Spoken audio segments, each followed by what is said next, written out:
For the longest, anytime somebody would ask me what I did for a living, it would be a complete disaster because I didn't know what to answer. What do you call somebody that does web design, graphic design, branding, who also started other businesses, and you pretty much offer anything under the sun? What do you call that? And I've heard from freelancers. Everybody here is freelancers, but I personally didn't want to associate myself with a word that starts with free, especially if I wanted to be charged my worth, if I wanted to be charged for my services. That was not the word I wanted to use. That's not the identity I wanted to take on. So in this video, I'm going to share with you, one, how I came up with my identity and how it's so important to know what it is that you're offering and how are you positioning yourself when you meet somebody.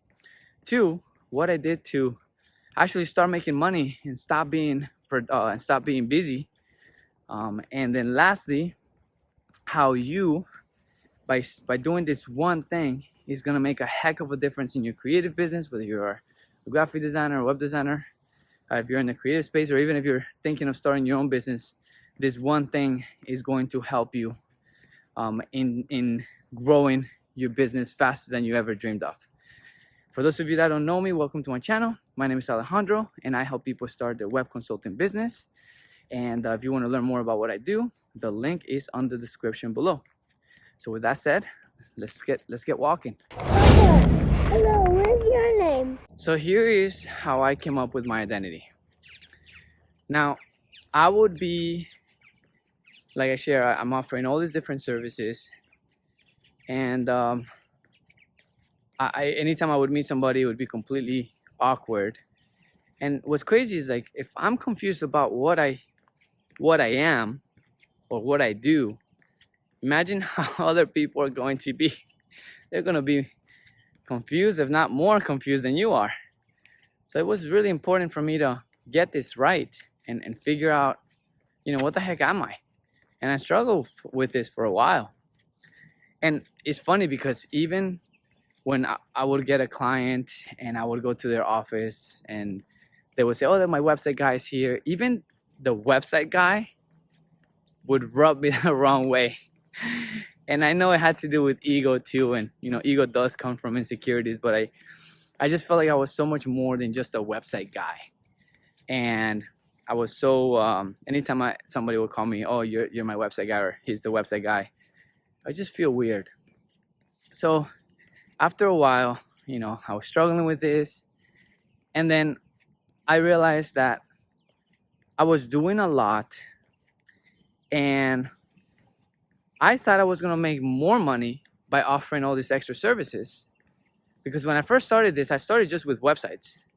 And then I started adding other shit. And it was until I started adding more things that I started making less money. And I thought if I offer more, I would earn more. So that was my thought process back then. So I did an inventory of all the things that I was offering.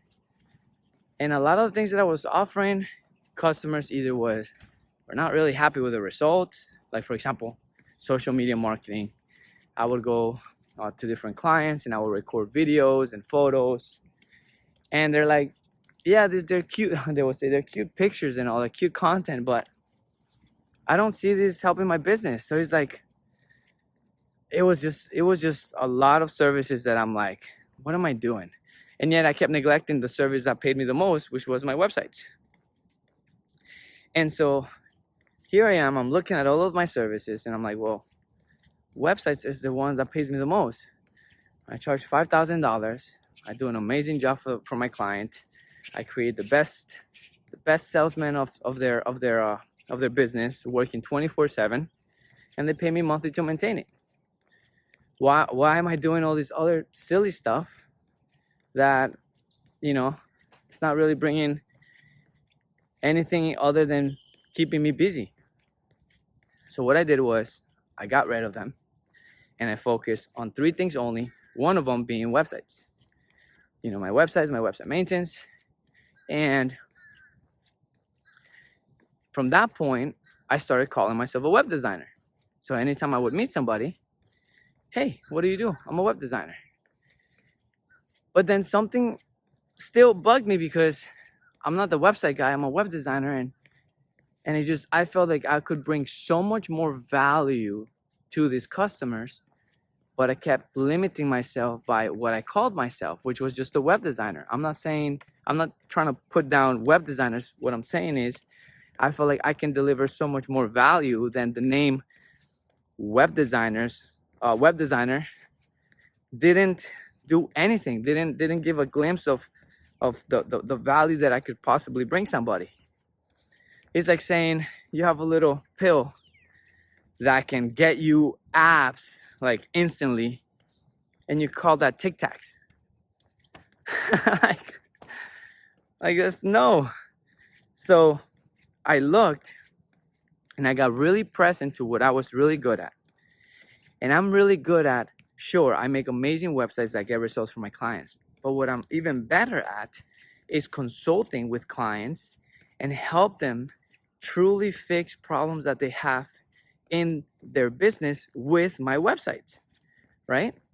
So like, for example, let's say somebody had a booking problem, like, oh, people are not making appointments. Like, I can use the website and fix that problem. So I became, I as a consultant, I could bring so much more value because I can help others, not just by making a website. There was so much more to it. So that's how I figured out my identity, and I called myself a website consultant, because the tool that I use is websites, but the methods, the way I create results is by my consulting. It's the two-punch combination, the jab and the right hook.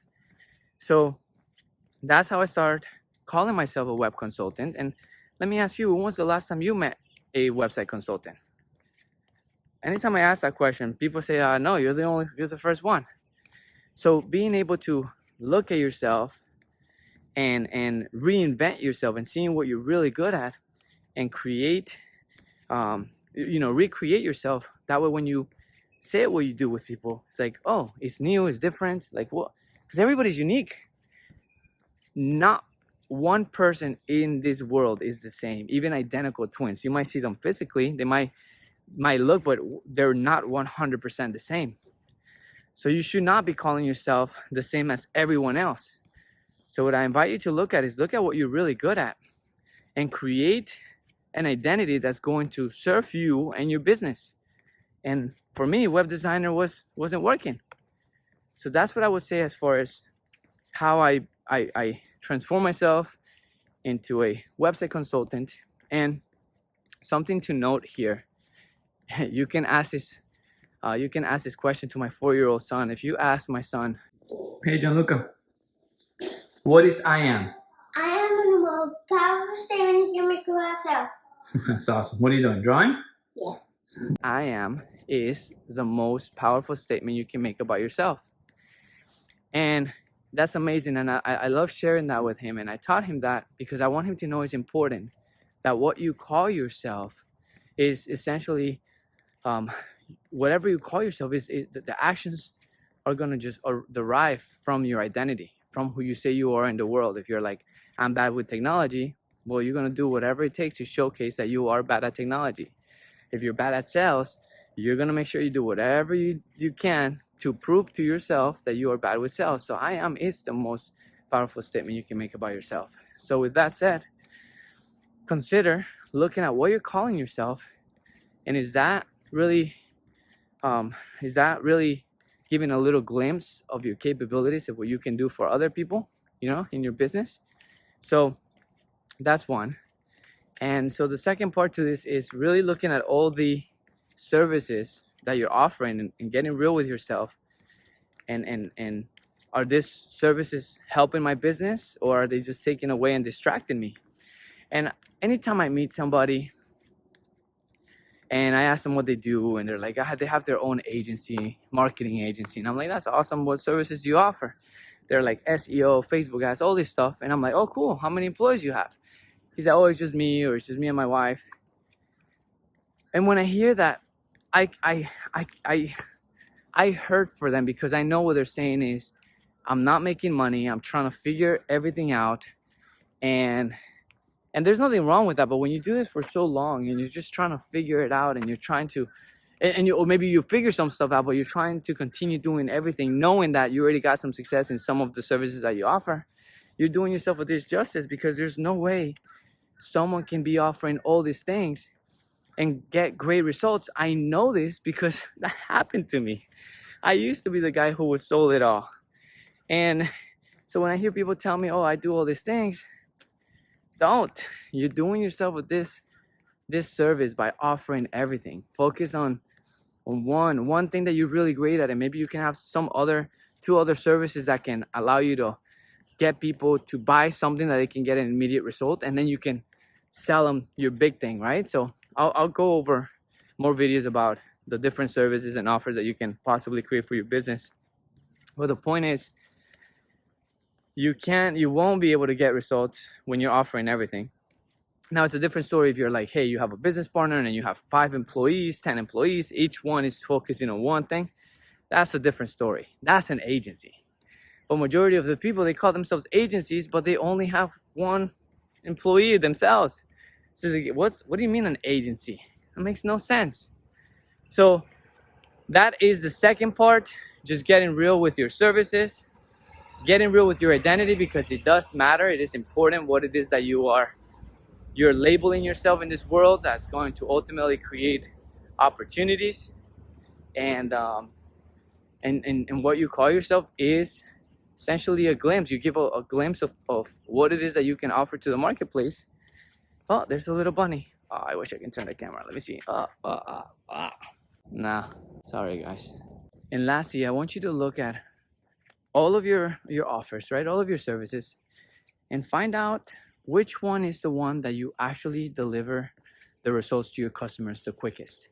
Because at the end of the day, you can charge so much more when you're able to deliver results fast. That's why people, instead of going to the gym and paying $99 a month, they rather pay $20,000 for liposuction, right? Because people want fast results, right? Fast, painless results. So look at your services, and this applies to any business, because people want speed, people want results, and they want them fast. And I noticed that from the offers that I charge the lowest are the ones that take the longest to get results, and the ones that I charge the most, that's the fastest that I can get customers results. So it was easy for me to identify which one was which, and I was able to make the cut. All right, guys, that is pretty much it. I hope you guys enjoyed this video. If you have any questions, feel free to drop a comment below. What do you think? Are you a freelancer? What is your identity? I would love to know what you'll be calling yourself, and if this video makes a difference. All right, guys, thanks again for watching, and I will see you on the next video.